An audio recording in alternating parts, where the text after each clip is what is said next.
जय हिंद प्यारे साथियों, आप सभी का स्वागत है आपके अपने इस YouTube चैनल चैंपियन भारतवर्ष पे। दोस्तों, आज की इस वीडियो में हम लोग कक्षा 12 का चैप्टर नंबर 1 मैथमेटिक्स में शुरू करने वाले हैं, जिसका नाम है संबंध एवं फलन यानी कि रिलेशन एंड फंक्शन। तो सबसे पहले रिलेशन एंड फंक्शन यानी कि संबंध एवं फलन को शुरू करने से पहले हम लोग समझेंगे कि हम लोग को इस प्रश्नावली में पढ़ना क्या क्या है, यानी कि चैप्टर 1 में हम लोग को पढ़ना क्या क्या है। सबसे पहले हम लोगों को जानना है संबंध के प्रकार के बारे में, उसके बाद जानना है फलन के प्रकार के बारे में, उसके बाद में जानना है इसके व्युत्क्रम के बारे में और संबंध के बारे में। उसके बाद हम लोग को जानना है द्विधारी संक्रियाएं के बारे में।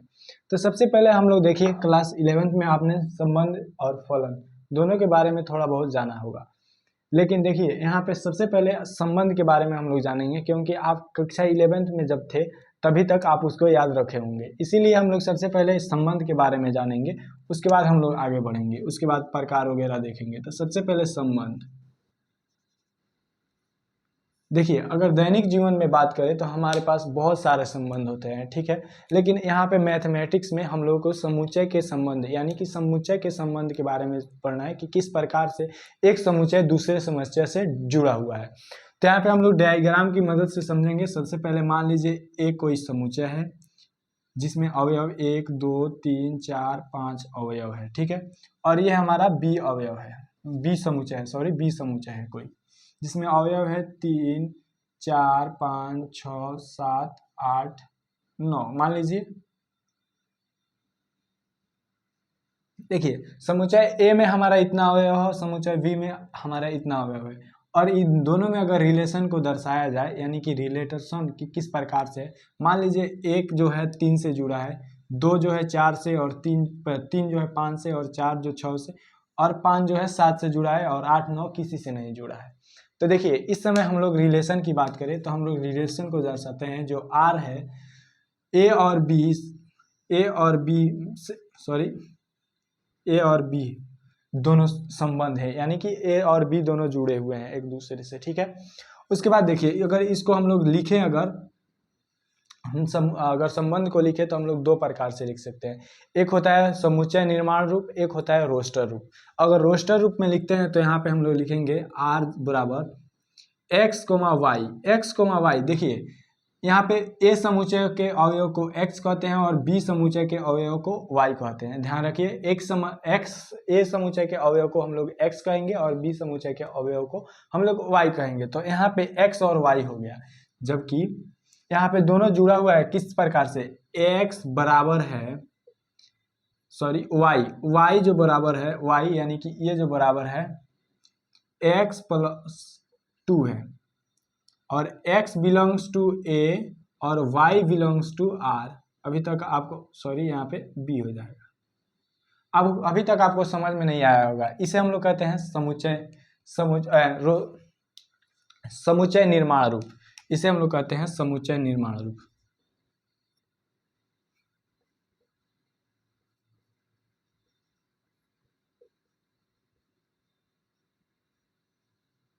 इसको हम लोग समुच्चय निर्माण रूप कहते हैं, कक्षा 11 में हमने पढ़ा होगा। देखिए यहाँ पे अब हम लोग समझते हैं समुच्चय निर्माण रूप में कहना क्या चाहता है। देखिए x और y है, जबकि y बराबर है x प्लस 2 के, यानी x में अगर हम लोग 2 जोड़ते हैं तो हमको 3 प्राप्त होगा, यानी कि y बराबर x के जगह पर प्लस 2, यानी कि y के बराबर जगह पर x के जगह पर 1 रखते हैं और 2 को जोड़ते हैं तो हमें 3 प्राप्त होगा। अगर वहीं 2 रखते हैं x के जगह पर और 2 को जोड़ते हैं तो हमको 4 प्राप्त होता है। इसी तरह से आपको रिलेशन यहाँ पे दिया हुआ है। तो इसी को हम लोग, यानी कि हम लोग इसको समुच्चय निर्माण में इस प्रकार से लिखते हैं। अगर बात करें रोस्टर रूप की तो यहाँ पे लिखेंगे r बराबर हमारा हो जाएगा, एक जो है 3 से जुड़ा हुआ है तो 1,3 हो जाएगा। और फिर बात करें यहाँ पे 2 जुड़ा हुआ है 1,4 से, और 3 जुड़ा हुआ है 3,5 से, और 4 जुड़ा है 4,6 से, और 5 जुड़ा हुआ है 5,7 से, और इन दोनों में कोई भी रिलेशन नहीं है तो इनको हम लोग नहीं लिखते। ये हमारा जो हो गया, इसे हम लोग कहते हैं रोस्टर रूप।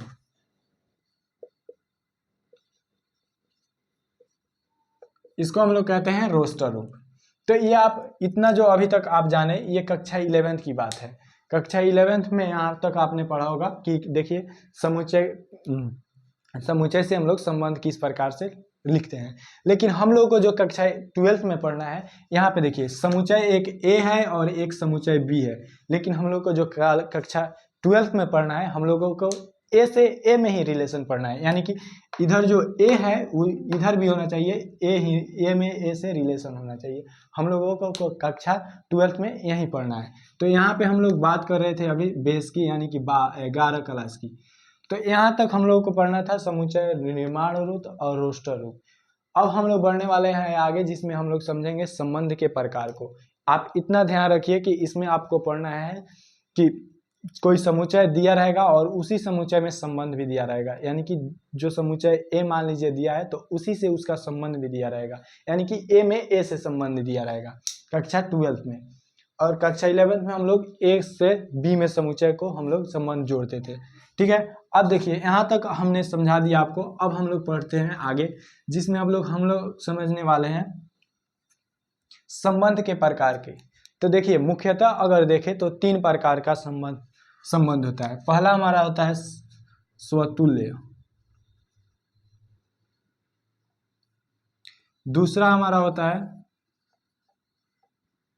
सम्मित, और तीसरा हमारा होता है यहाँ पे संक्रामक, और चौथा हमारा होता है यहाँ पे तुल्यता।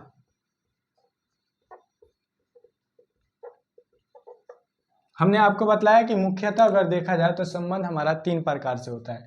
पहला, ये तीनों जो है ये मुख्य है, यानी कि महत्वपूर्ण है। ये जो तीनों है महत्वपूर्ण है। ये चौथा है, उसको हम लोग समझेंगे, ये बहुत आसान है।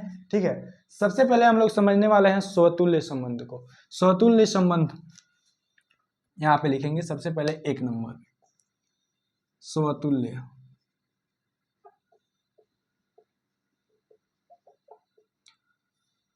स्वतुल्य संबंध में देखिए आपको हम डायग्राम की मदद से समझा रहे हैं, उसके बाद हम लिख कर भी आपको समझाएंगे कि किस प्रकार से। मान लीजिए कि आपको दे दे समुच्चय निर्माण रूप में, समुच्चय निर्माण रूप हम आपको बतलाए, अगर समुच्चय निर्माण रूप में दे दे तो आपको डायग्राम से समझ में नहीं आएगा। अगर वहीं रोस्टर रूप में दे दे तो डायग्राम की मदद से आप खुद समझ सकते हैं। तो हम सबसे पहले डायग्राम की मदद से समझते हैं। यहाँ पे मान लीजिए यहाँ पे ए हो गया और एक ए हो गया। मान लीजिए 1 2 3 4 है। ठीक है, ये हमारा एक समुच्चय है। फिर 1 2 3 4 है। ठीक है, इसमें क्योंकि दोनों समुच्चय में 4 गो है तो 4 गो। ये भी हमारा ए है, दोनों में रिलेशन है। इसे कहते हैं x, इसे y। ठीक है, इसके अवयव x, इसके अवयव y। ठीक है, अगर मान लीजिए एक का जो रिलेशन है अगर 1 से है, 2 का रिलेशन 2 से है, 3 का रिलेशन 3 से है, 4 का रिलेशन 4 से है, तब ये हमारा स्वतुल्य संबंध कहलाएगा। यानी खुद का संबंध खुद से होना चाहिए, तभी वो हमारा जो कहलाएगा स्वतुल्य संबंध कहलाएगा। अगर उसके अलावा मान लीजिए 2 का जो रिलेशन है वो 1 का रिलेशन है 2 से है, या 2 का रिलेशन 3 से है, 3 का रिलेशन 4 से है, इससे कोई मतलब नहीं है। बस ध्यान रखना है कि 1 का रिलेशन खुद से, यानी खुद का रिलेशन खुद से होना चाहिए, तो हमारा कहलाता है स्वतुल्य संबंध। और स्वतुल्य संबंध की डिफिनेशन की अगर बात करें, स्वतुल्य संबंध को किस प्रकार से दर्शाया जाता है, तो इसमें होता है 1, A belongs to R for all value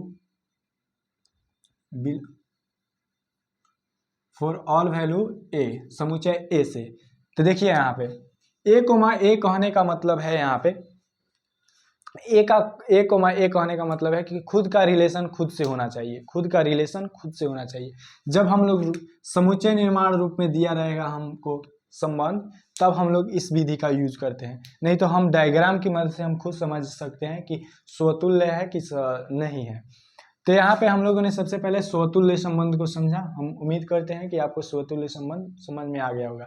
यानी कि जब खुद का रिलेशन खुद से रहेगा तभी स्वतुल्य संबंध कहलाएगा। देखिए अगर मान लीजिए यहाँ पे अगर ये 4 है और 4 का रिलेशन है यहाँ पे 4 से नहीं होता, 4 का रिलेशन 4 से नहीं होता, तो ये हमारा 4 एक बाकी रह जाता, 4 एक बाकी रह जाता, जिसकी वजह से यहाँ पे देखिए 1 का रिलेशन 1 से है, 2 का रिलेशन 2 से है, 3 का रिलेशन 3 से है, और 4 का रिलेशन 4 से नहीं होने की वजह से ये स्वतुल्य संबंध नहीं कहलाता। अगर यही 4 का रिलेशन 4 से हो जाए तो ये हमारा स्वतुल्य संबंध कहलाएगा। यानी कि एक मिस्टेक भी, यानी कि खुद से खुद का रिलेशन में एक मिस्टेक स्वतुल्य नहीं होने पर मजबूर कर सकता है। तो यहाँ पे देखिए ए हमने आपको बतलाया था, जो समुच्चय होगा खुद ए होगा, और ए हमारा यहाँ पे देखिए ए मान सकते हैं, बी मान सकते हैं, सी मान सकते हैं, यानी कि कोई भी समुच्चय मानिए, लेकिन उसका रिलेशन जो होना चाहिए उसी से होना चाहिए। तो यहाँ पे 1 का रिलेशन 1 से है, 2 का रिलेशन 2 से है, 3 का रिलेशन 3 से है, और 4 का रिलेशन 4 से है, तो ये हमारा स्वतुल्य संबंध है। अब बात करते हैं यहाँ पे 2 नंबर में। 2 नंबर यानी कि पहला हम लोगों ने बात कर लिया स्वतुल्य संबंध, अब बात करते हैं सम्मित संबंध, यहाँ पे दूसरा नंबर।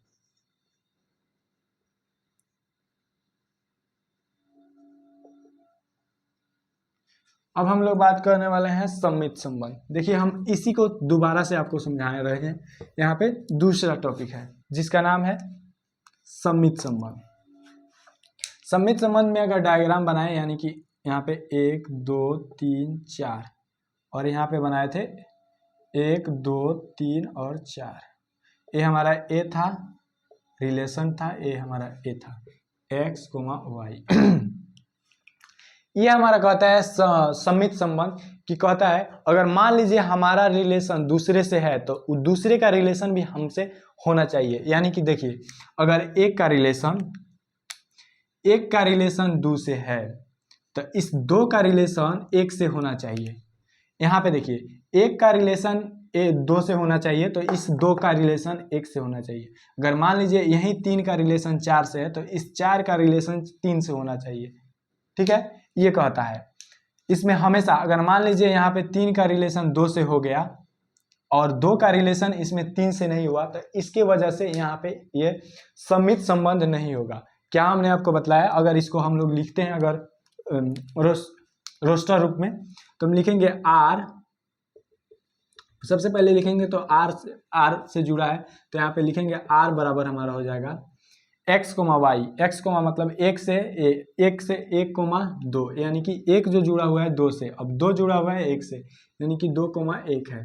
उसके बाद देखिए यहाँ पे 3 जुड़ा हुआ है 3 जुड़ा हुआ है 4 से, पहले 3 जुड़ा हुआ है 4 से, फिर 4 जुड़ा हुआ है 3 से, और लास्ट में बात कर लेते हैं इसका 3 जुड़ा हुआ है 2 से, 3 जुड़ा हुआ है 2 से। तो देखिए यहाँ पे अगर हम लोग देखें तो जो 1 और 2 है उसके बाद 2 और 1 है, यानी कि जब हम लोग 1 और 2 कह रहे हैं तो 2 और 1 होना चाहिए संबंध में। अगर 3 और 4 कह रहे हैं तो 4 और 3 होना चाहिए, और बात करें 3 और 2 की तो आगे 2 और 3 होना चाहिए, तभी ये हमारा जो होगा सम्मित संबंध होगा, नहीं तो नहीं होगा। अब हम लोग बढ़ते हैं इसका, देखिए इसका डेफिनेशन होता है, यानी कि इसको हम लोग लिखते हैं यदि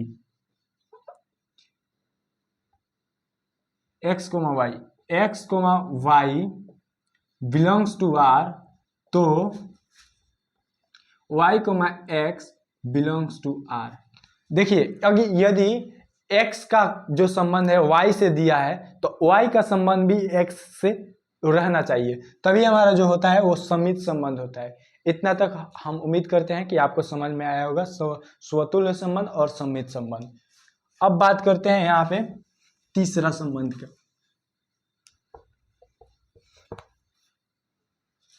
तीसरा है हमारा संक्रामक संबंध, यानी कि 3 नंबर है संक्रामक।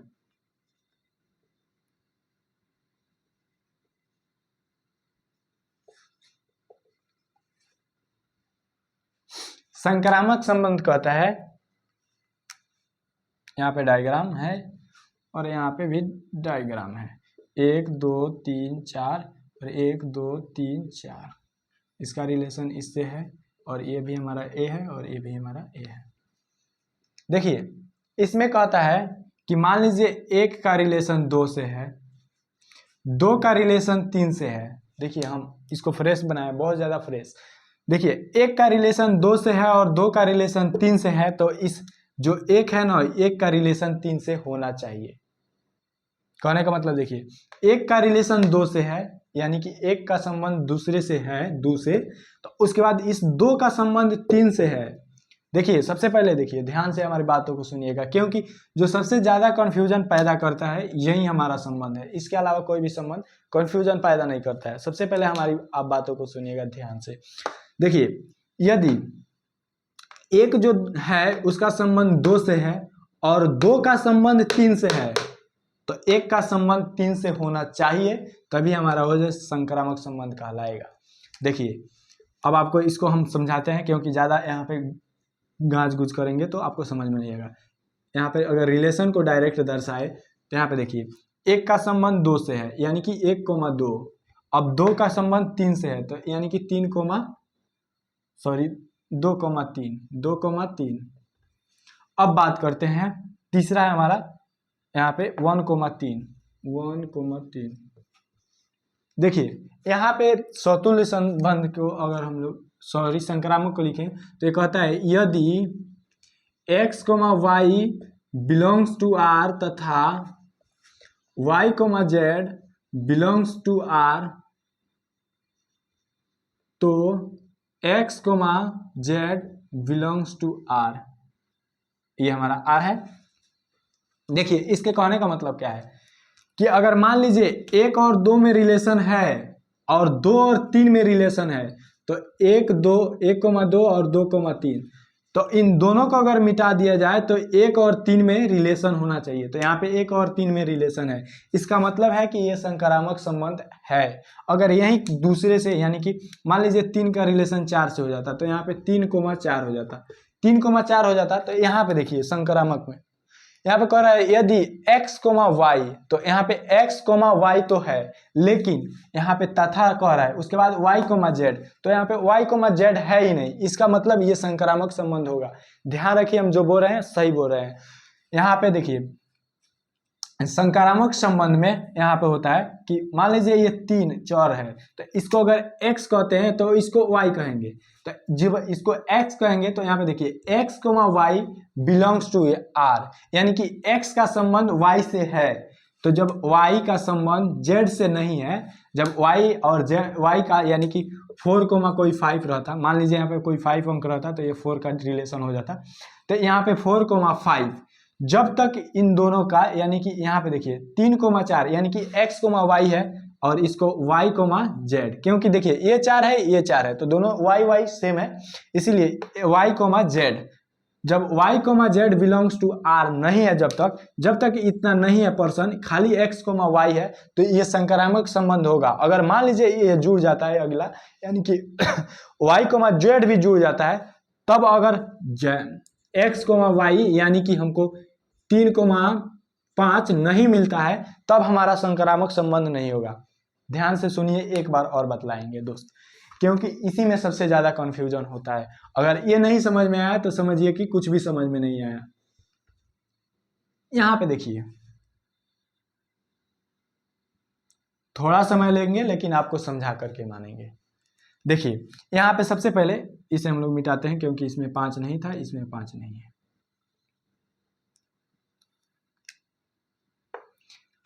देखिए हमने आपको बतलाया कि 1 का रिलेशन 2 से है, यानी कि 1 का रिलेशन 2 से है, तो 2 का रिलेशन 3 से है। देखिए तथा का मतलब यानी कि x, जब y है तथा y, z है, तब हमको पता लगाना है कि z, x, z है कि नहीं। अगर x, z नहीं हुआ तो वो जो होगा संक्रामक नहीं होगा, ठीक है। अगर वही x, y है, y, z नहीं है तो संक्रामक होगा। ध्यान से सुनिए, अगर x, y है और y, z है, तो अगर x, z नहीं मिलता है तो वो हमारा संक्रामक नहीं होगा। लेकिन अगर x, y है और y, z नहीं है तो हमारा संक्रामक होगा ही होगा। हम बहुत सोच समझ के बोल रहे हैं, ये बात सही है, ठीक है। तो यहाँ पे देखिए जब एक x, y यानी कि 1,2 है, तो यहाँ पे 2,3, यानी कि देखिए ये हमारा x हो गया, ये y हो गया और ये हमारा y हो गया, क्योंकि दोनों बराबर है, यानी कि दोनों 2 है। तो इसका मतलब देखिए इसको अगर x कहते हैं तो इसको y कहेंगे, जब इसको हम लोग y कह दिए 2 को तो इसको y कहेंगे और इसको z कहेंगे, क्योंकि y से अलग है और x से भी अलग है। जब इतना हो गया है, इतना, तो ये जो एक्स और वाई दोनों अगर वाई को हटा दिया जाए तो एक्स और जेड यानी कि 1,3 होना चाहिए। तो यहाँ पे 1,3 है जिसकी वजह से संक्रामक है। अगर बात करें 1,2 रहता सिर्फ 1,2 यानी कि 1 का रिलेशन 2 से रहता और 2 का रिलेशन किसी से नहीं रहता यानी किसी संख्या से नहीं रहता तो उसे हम लोग संक्रामक कहते। उम्मीद करते हैं यहाँ तक आपको समझ में आया होगा। यदि समझ में आया है तो एक उदाहरण करते हैं दोस्त। अगर एक उदाहरण हम खुद से दे रहे हैं लेकिन वो बुक में दिया है उदाहरण, उसे हम लोग सबसे पहले देखते हैं। सबसे पहले उसे देखने से पहले एक से हमारा संबंध छूट रहा है, तुल्यता संबंध। तुल्यता संबंध क्या होता है? तुल्यता संबंध कुछ नहीं है, बस देखिए जो संबंध स्वतुल्य होगा, जो संबंध स्वतुल्य होगा, जो संबंध सम्मित होगा, जो संबंध संक्रामक होगा, वही संबंध हमारा स्वतुल्य कहलाएगा, नहीं तो नहीं कहलाएगा। यदि मान लीजिए स्वतुल्य हो गया, स्वतुल्य हो गया, सम्मित हो गया लेकिन संक्रामक नहीं होगा तो वो तुल्यता संबंध नहीं कहलाएगा। अगर मान लीजिए स्वतुल्य हो गया, सम्मित नहीं हुआ और संक्रामक हो गया तब भी तुल्यता संबंध नहीं कहलाएगा। अगर मान लीजिए यहाँ पे ये हमारा सम्मित संबंध और संक्रामक संबंध हो गया और तुल्यता संबंध स्वतुल्य संबंध नहीं हुआ तो हमारा तुल्यता संबंध भी नहीं होगा, यानी कि एक के मिस्टेक से वो अगला हमारा तुल्यता संबंध प्राप्त नहीं होगा। यहाँ तक समझे हम लोग 4 संबंध के बारे में। अब हम लोग एक उदाहरण देख लेते हैं। एक उदाहरण सबसे पहले बात की आप एक चीज लिख ले। सबसे पहले हमारा था यहाँ पे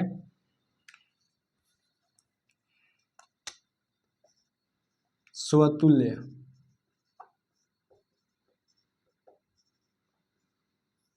स्वतुल्य संबंध में आप लिखिए अगर डिफिनेशन, डिफिनेशन का मतलब यहाँ पे परिभाषा नहीं है, कहता है कि A comma A belongs to R, यानी कि जब ए का संबंध ए से हो और ए जो है हमको ए सभी मानों के लिए जो है वो हमारा ए से, समुच्चय ए से होगा, ठीक है, समुच्चय ए से होगा। अब दूसरा बात करते हैं यहाँ पे,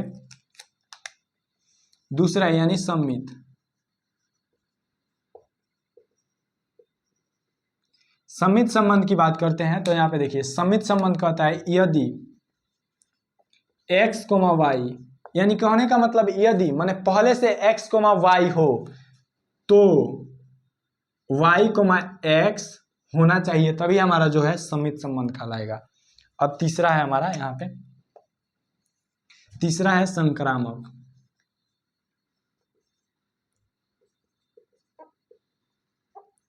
संक्रामक संबंध कहता है यदि x, y तथा x, y belongs to r, यहाँ पे सॉरी यहाँ पे r का मतलब रिलेशन दोनों में है r, ठीक है, यहाँ पे लिखा है। तो यदि x, y belongs to r तथा y, z belongs to r तो x, z भी बिलोंग्स टू r, यानी कि संबंध x, z में भी होना चाहिए। यह हमारा रहा डिफिनेशन जिसको यूज करके हम लोग आगे जब दिया रहेगा रोस्टर रूप में आपको समुच्चय तब हम लोग इसका यूज करेंगे, और नहीं तो जब आपको रोस्टर रूप समुच्चय निर्माण रूप में नहीं दिया रहेगा, रोस्टर रूप में दिया रहेगा तो हम लोग डायग्राम के मदद से भी समझ सकते हैं और इसके मदद से भी हम लोग समझ सकते हैं। तो यहाँ पे देखिए हमारा एक उदाहरण है जिसको हम लोग यहाँ पे उदाहरण में पूछ रहा है। उदाहरण नंबर कितना है जी? 4 है। कह रहा है कि सिद्ध कीजिए कि समुच्चय इतना, यानी कि समुच्चय ए कोई दिया है। देखिए हम सेम उदाहरण नहीं बना रहे हैं, बस इसमें हम लोग स्वतुल्य, सम्मित और संक्रामक चेक करने वाले हैं, ठीक है। उदाहरण 6 है लेकिन यहाँ पे ए दिया है कोई, मान लीजिए कोई समुच्चय ए दिया है जो कि है हमारा 1 2 3, यहाँ पे 1 2 3, और संबंध की बात करें तो हमारा संबंध दिया है 1 1 2 2 3 3। यहाँ पे देखिए 1 1 2 2 3 3, ठीक है। उसके बाद दिया है हमारा 1 2 2 3, 1 2 और 2 3। इतना दे दे आपको कोई और बोले कि ये बतलाइए सम्मित है, स्वतुल्य है, सम्मित है, संक्रामक है कि नहीं। यहाँ पे तीनों पूछ दे। यहाँ पे उदाहरण में कुछ अलग क्वेश्चन किया है, हम उदाहरण को नहीं, उदाहरण को लिए हैं लेकिन उदाहरण के तरीके से नहीं, बल्कि हम इसको समझाने की वजह से आपको बतला रहे हैं। सबसे पहले देखिए यहाँ पे हम लोग करते क्या है, स्वतुल्य की बात करते हैं, स्वतुल्य संबंध। स्वतुल्य संबंध कहता है जो समुच्चय में दिया है उसका खुद से रिलेशन खुद से होना चाहिए। तो यहाँ पे देखिए कितने हुए, एक एक है, एक दो है, एक तीन है। तो देखिए एक का रिलेशन एक से है, ठीक है, आगे बढ़ेंगे। दो का रिलेशन दो से है, तीन का रिलेशन तीन से है। अब आगे हमको चेक करने की कोई आवश्यकता नहीं, क्योंकि यहाँ पे सबसे पहले है हमारा स्वतुल्य। स्वतुल्य संबंध है, क्यों है? क्योंकि खुद का रिलेशन खुद से है। आगे किसी से रिलेशन है उससे उसको मतलब नहीं है, आगे किसी से रिलेशन हो उससे कोई मतलब उसको नहीं है। सिर्फ इतना मतलब है स्वतुल्य संबंध को, खुद का रिलेशन खुद से होना चाहिए। आगे तुम किसी से रिलेशन बनाओ उससे हमको फर्क नहीं पड़ता है। तो यहाँ पे देखिए स्वतुल्य तो फाइनल है कि यह है। अब बात करते हैं यहाँ पे दूसरा नंबर, यानी कि सममित। देखिए जब भी आपसे स्वतुल्य, संक्रामक, सममित पूछे तो आप इन तीनों को, यानी कि जो ये तीनों जिसका रिलेशन खुद से है, इनको आप लोग छांट लीजिए, यानी कि इनको इग्नोर सबसे पहले कीजिए। सबसे पहले इग्नोर कीजिए। क्यों इग्नोर कीजिए? इसमें कहता है कि x, y belongs to r। तो यहाँ पे देखिए दोनों, अगर इसको x मानते हैं इसको y मानते हैं, तो देखिए x बराबर y है, ठीक है, x बराबर y है, तो हम लोग इसको इग्नोर कर देते हैं। तो x, y देखते हैं, तो x, y का मतलब है x, y दिया है, ठीक है। अब देखिए क्या कहीं पे y, x दिया हुआ है, यानी कि 2, 1 कहीं पे है, आपको नजर आ रहा है? इसमें नहीं नजर आ रहा है, इसका मतलब ये है सममित संबंध नहीं है। क्योंकि देखिए 1, 2 है तो 2, 1 भी होना चाहिए, क्योंकि यहाँ पे देखिए कह रहा है कि यदि x, y, तो यहाँ पे x, y है, लेकिन तो कह रहा है कि y, x belongs to r, यानी कि संबंध में y, x भी होना चाहिए। तो यहाँ पे 2, 1 कहीं पे नहीं है, जिसकी वजह से ये सममित संबंध नहीं होगा। अब बात करते हैं संक्रामक की। अब हमारा तीसरा है संक्रामक।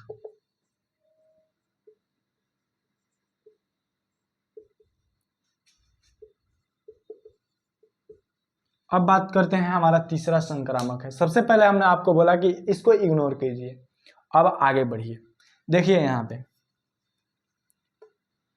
सबसे पहले यहाँ पे कह रहा है यदि x, y, अगर इसको x मानते हैं और इसको y मानते हैं, तो x, y हो गया बिलोंग्स टू r, यानी कि संबंध में है। तब कह रहा है तथा y, z, तो इसको हम y जब 2 को माने हैं तो ये भी हमारा y है और ये हमारा अलग है तो z हो गया। तो देखिए x, y, z belongs to है, यानी कि दोनों संबंध में है। तो हमको चेक क्या करना है कि x, z है कि नहीं। तो यहाँ पे x, z का मतलब यानी कि 1, 2 है और 2, 3 है। तो अब अगर हम इन दोनों को बिटा दे तो हमको 1, 3 यानी कि 1, 3 होना चाहिए। क्या यहाँ कहीं पे संबंध में 1, 3 है? नहीं है, इसका मतलब ये है संक्रामक संबंध नहीं है। लेकिन ध्यान रखिए एक बात और बतलाते हैं, इतना आप कंफर्म रखिए जितना हम बोले हैं अभी तक सही है, सही है, सही है। अब एक चीज एक्स्ट्रा बतलाने वाले हैं, एक चीज, उसके बाद इस वीडियो को अंत करेंगे, आगे हम आने वाले वीडियो में समझेंगे लोग। देखिए क्योंकि जो सबसे ज्यादा कंफ्यूजन अगर होता है किसी भी बच्चे को तो वो संक्रामक संबंध में होता है, और संक्रामक संबंध अगर आप समझ लिए इसका मतलब ये चैप्टर आपको समझ में आ गया, यानी कि ये प्रश्नावली आप अगर 1-2 एग्जाम्पल कर लेते हैं, उदाहरण कर लेते हैं, तो आप प्रश्नावली आराम से बना लीजिएगा पूरा कंफर्म, ठीक है। तो देखिए अगर हम बात करें, इसे मिटा देते हैं। देखिए यहां तक हमने आपको बतलाया ये सही हो चुका है पूरा फाइनल। अब चाहे तो स्क्रीनशॉट ले सकते हैं। अब देखिए हम आपको एक बात और बतला देते हैं, यहाँ पे अगर 2, 3 को मिटा दे और यहाँ पे आपसे पूछ दे अगर संक्रामक संबंध, तब देखिए x, y है, x, y यहाँ पे कह रहा है, ठीक है। इसको अगर x मानते हैं इसको y मानते हैं तो x, y है, लेकिन क्या कहीं पे y, z दिख रहा है? y, z यहाँ पे दिख रहा है, यहाँ पे दिख रहा है। तो हमने आपको बोला कि इसको इग्नोर करिए। अगर मान लीजिए 1 मिनट के लिए आप इसको इग्नोर नहीं करते हैं तो यहाँ पे देखिए 2, 2, 1, 2 है। अगर इन दोनों को अगर हम लोग हटाते हैं तो 1, 2, क्या ये प्राप्त नहीं हो जा रहा है? तो इसीलिए इसको हम इग्नोर कर रहे थे कि इसको आप इग्नोर कीजिए। अगर मान लीजिए इसको इग्नोर नहीं करते हैं, 1, 1 है, इसको x मान लेते हैं, इसको y मान लेते हैं, क्योंकि x और y बराबर हो सकता है, हम आपको अभी बतलाए कि x, y बराबर है। तो अगर x, y दिया है तो यहाँ पे देखिए y, z कहीं पे दिख रहा है, y, z यानी कि 1, 3 चाहे 2 चाहे 1 कहीं पे दिख रहा है, 3 चाहे 2 कुछ भी दिख रहा है, नहीं दिख रहा है। इसका मतलब ये संक्रामक संबंध है। जब यहाँ पे x, y हो और y, z न हो तो इसका मतलब वो संक्रामक संबंध है। देखिए अब यहाँ तक हम आपको समझा दिए। उम्मीद करते हैं ये वीडियो आपको पसंद आई होगी और जितना हमने आपको समझाया वो आपको समझ में आया होगा। यदि समझ में आया तो वीडियो को लाइक कर दीजिए और आने वाली हमारी सभी वीडियो को पाने के लिए आप हमारे चैनल को सब्सक्राइब कर सकते हैं जब आपको समझ में आएगा तब, नहीं तो मत कीजिएगा, क्योंकि सब्सक्राइब करने से कोई फ़ायदा नहीं है, क्योंकि जब तक हम आपको समझा नहीं पाएंगे आप समझ नहीं पाएंगे। यदि समझ में नहीं आ रहा है तो एक बार और वीडियो देखिए, अगर तब भी समझ में नहीं आ रहा है तो आप दूसरे चैनल को ज्वाइन करिए, क्योंकि हम आपको समझाने में असक्षम है, तभी हम आपको समझा नहीं रहे हैं, या आप समझने में असक्षम है हमसे। ऐसा नहीं है कि आप इस टॉपिक को नहीं समझ सकते हैं, ये सब कुछ भी नहीं है। तो उम्मीद करते हैं ये आपको समझ में आया तो हमने आपको बोला कि लाइक कर दीजिए और एक अच्छा सा कमेंट कर दीजिए, और चैनल पे पहली बार आए हैं तो चैनल को सब्सक्राइब कर लीजिए। और आपके दोस्त वगैरह में क्लास 10th या क्लास 12th की पढ़ाई कर रहे हैं तो आप इस चैनल को उनको ज़रूर से रिकमेंड करिएगा, यदि उनको भी समझ में आता है तो सब्सक्राइब करा लीजिएगा। अगली वीडियो में फिर मिलते हैं, तब तक के लिए जय हिंद।